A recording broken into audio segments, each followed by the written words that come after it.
जिंदाबाद जिंदाबाद। किसान की जमीन का अधिग्रहण नहीं चलेगा, नहीं चलेगा, नहीं चलेगा। जब हमारी फसल के भाव पे ये बॉर्डर 1.5 महीने तक सील हो सकते हैं, जब बात अस्तित्व पे आएगी तो आप सोचते हो कि किसान कितने भयंकर रूप में आएगा। ये नेपाल बनाने पे भारत को मजबूर ना करें। मोदी सर को इन्होंने माफ़ी मांगने को विवश किया था इस वर्ग ने, तो आज तो खट्टर का ड्राइवर यहाँ डम्मी सीएम बैठा है और प्रोपर्टी डीलर के जितने धंधे हैं वो खट्टर के वहाँ पे होते हैं।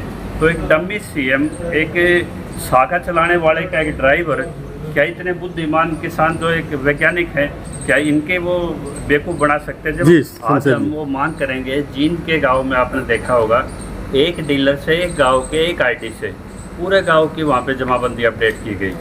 उस तरह के मामलों की जांच करके किन किन आईडियों से अपडेट हो रही है। जब 10-12 किसानों की कुल वहाँ एक अपडेटेशन आई थी और वहाँ हज़ारों की यदि दिखाई जा रही है, तो उस पर FIR दर्ज होनी चाहिए।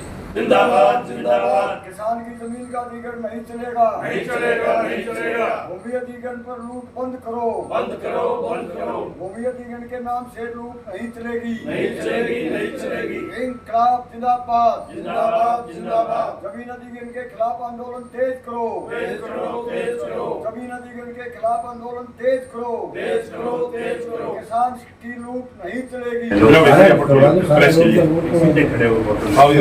आप भी आ जाओ, एक दूसरे को और लेट मत करो। आप थोड़ा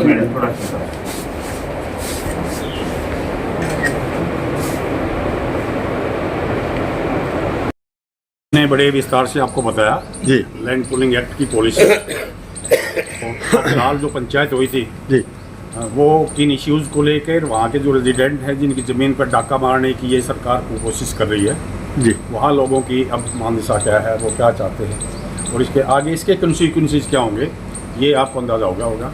मैं थोड़ा इससे अलग हटके इस सब्जेक्ट के ऊपर ये बोलना चाहूँगा कि सरकार जितनी भी लैंड एक्विजिशन होती है ये व्यापार करती है, ये व्यापार करती है। सरकार इस टाइम एक मीडिएटर यानी बिचौलिया का रोल अदा कर रही है। नहीं, सरकार तो डेवलपमेंट के लिए ले रही ना, वो डेवलपमेंट के लिए ले रही है, नाम डेवलपमेंट का है प्लानिंग। मैं बता दूंगा आपको, क्लियर कर दूँ आपका सवाल ठीक है। अभी 3-4 दिन पहले आपने अखबार में खबर पढ़ी होगी, आप तो अखबार के आदमी हैं, सारी बात जानते हैं कि HSBP भी अभी जो है वो प्रॉपर्टी डीलिंग का काम करेगा। जिस तरह से ये डीलर भाई जो अपना काम करते हैं वो सेलर और बायर से कमीशन लेते हैं, उन्होंने फिक्स कर दिया है। हमारा पोर्टल है, इस पर आप अपनी जो भी प्रॉपर्टी सेल परचेज करनी है इस पर आप डालिए और हम 0.5% सेलर से 1.25% वायर से कमीशन लेंगे। ये पोजीशन होगी सरकार की। मतलब जमीन बेचने का ये एक मेला लगा दिया क्या? मेला लगा दिया, मंडी लगा दिए। अभी आप एक बात का अंदाजा लगाओ, सुनो, अब खरगोदा जोन की बात करते हैं, पूरे हरियाणा जिक्र नहीं करेंगे, सब्जेक्ट लंबा हो जाएगा। अभी वहाँ पे जो सर्कल रेट है एवरेज मैं लगा लूँ 1.5 करोड़ रुपये किला है। मेरा गाँव रोहना है, रोहना में 1.5 करोड़ जी, बरौने में 1 करोड़। बरौने में किसी कारण से किसी भाई ने किसी ज़रूरत में उसने 1 एकड़ की रजिस्ट्री 3 करोड़ के हिसाब से करा ली, वो सारे लोग कहाँ चले गए? वो तो बरौने की ज़मीन रोहने से कम थी, वो उससे 1.5 गुना होगी ज़्यादा। ये कोई पॉलिसी नहीं है। एक सब डिवीजन की एक तरह की लैंड, उनका सबका रेट एक जैसा होना चाहिए। वहाँ पे ज़मीन 7 करोड़ 8 करोड़ के भाव बिक रही है, तो खरीदने वाले लोग हैं वो भी उसमें कमा रहे हैं प्लॉट बेच के। तो अब अंदाज़ा लगाओ कि ज़मीन शुरू कहाँ से होती है और ज़मीन पहुँच कहाँ पे रही है, बीच में कौन कौन लोग इसमें पैसे कमा रहे हैं। तो ये जो बीच का गैप है 2 करोड़ और 10 करोड़ के बीच का 8 करोड़ रुपये जो है, ये सरकार और सरकार के जो बीच के जो मीडिएटर जिनके लिए सरकार काम कर रही है, जैसे शमशेर जी ने बताया था, वो जो अब आगे शेयर होल्डर बनेंगे, जो प्लेयर्स जो अपनी फैक्ट्रियाँ लगाएंगे, ये उनके लिए अपना सरकार काम कर रही है। वो भी कमाएंगे, ये भी कमाएंगे, और वो फिर जो जमींदार बेचारा जिसको या पैतृक जो संपत्ति है, जिसको धरोहर मिली है अपने पुराने पूर्वजों से, ठीक है, अच्छा, वो बेरोजगार होकर वो वहाँ मजबूरी ये की जा रही है कि ये जो ज़मीन पे काम करने वाले लोग हैं, ये थोड़े से इनकी इकोनॉमिक पोजीशन तो बहुत अच्छी नहीं है, लेकिन ये थोड़े स्वाभिमानी लोग हैं, ये इज्जत से 2 रोटी खाने वाले लोग हैं। तो सरकार के टारगेट में ये लोग, सरकार चाहती है ये जो 1, 2, 3, 4, 5 एकड़ ज़मीन आती है, इसे एक्वायर करके इनको मजबूर कर दो कि ये भी जिस तरह से सुबह मंडी लगती है मजदूरों की, वहाँ पे आकर लाइन में खड़े हो जाएं। ये एक मोटो है सरकार का।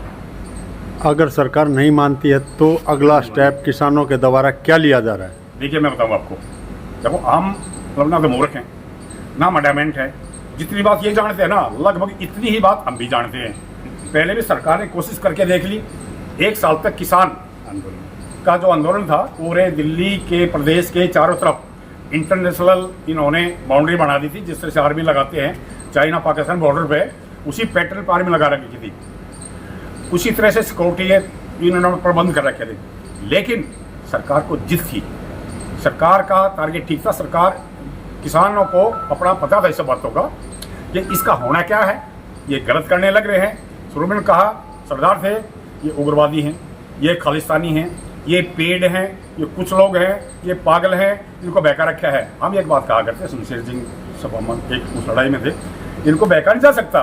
1 लाख लोग सर्दी में, गर्मी में, कोविड के टाइम, उस वक्त जीवन मरण की इनकी तो एक तरह से मतलब एक एग्जाम होने लग रहा था उस हालत में। पर लाखों लोगों को समझा जा सकता, बहका जा सकता है कि इनको केवल सही मुद्दों को लेके आकर टेबल टॉक पे ही केवल समझा जा सकता है। आखिर में वही कहा करते, वही हुआ। वही नरेंद्र मोदी जी जो कभी नहीं 708 आदमी मर गए, कभी पार्लियामेंट में एक कंडोलेंस का वर्ड नहीं कहा, उसी ने एकदम कोई रात को फैसले करता जो वो किसी से कोई सोसाइटी से कोई फीडबैक नहीं, कोई कैबिनेट का फैसला नहीं, वन मैन शो है, रात को कर दिया, ठीक है जी हम समझने में गलती होगी, हमसे ये कमी रहेगी कोई, इन कानूनों को विड्रॉ करते वापस करते हैं। बहुत बढ़िया जी, ये कोई डेमोक्रेसी थोड़ी है, अनार्की है जी, मोनोपोली है। जो आपने कहा है ना कि हम क्या करेंगे सरकार, जब आप किसी जमीन के मालिक नहीं और आप डीलर के लिए आपने कह दिया कि 1.5% इसमें लिखित आपने वो कमीशन बांध दिया इसमें। आज माननीय डॉक्टर नरेंद्र कौर की कोर्ट है सोनीपत, उन्होंने कहा कि आपने 30 लाख के पैकेज से थ्रोन प्राइस से उठा के आपने 13 करोड़ 600 की यहाँ पे ज़मीन की बेचा है, आपने 8-9 करोड़ इसमें कमाए हैं, किसान को आपने विस्थापित कर दिया। तो आज जो 10-12 करोड़ और 49 करोड़ की तो IMT के बीच में एक एडवोकेट ने अपनी ज़मीन ली है वहाँ पे। तो जब इतने बड़े बड़े आप मार्केट वैल्यू हो तो वहाँ आप क्या कह रहे हो सीधा कि आप 3 टाइम मल्टीपल सर्कल रेट करो। आज जो इन्होंने बताया दैया साहब ने, मैं करेक्ट कर दूँ, जो 1 करोड़ और 1.25 करोड़ 1.5 करोड़ जो सड़क के वो सर्कल रेट है उन पर रजिस्ट्रियाँ नहीं हो रही आज भी। आज तो सेंटर वैल्यू रजिस्ट्री हो रही है क्योंकि यहाँ पे एक डम्मी है।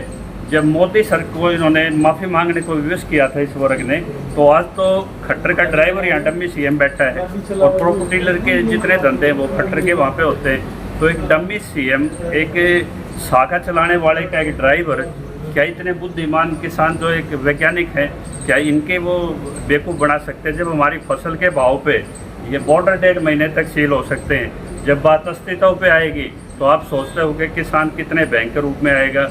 ये नेपाल बनाने पे भारत को मजबूर ना करें।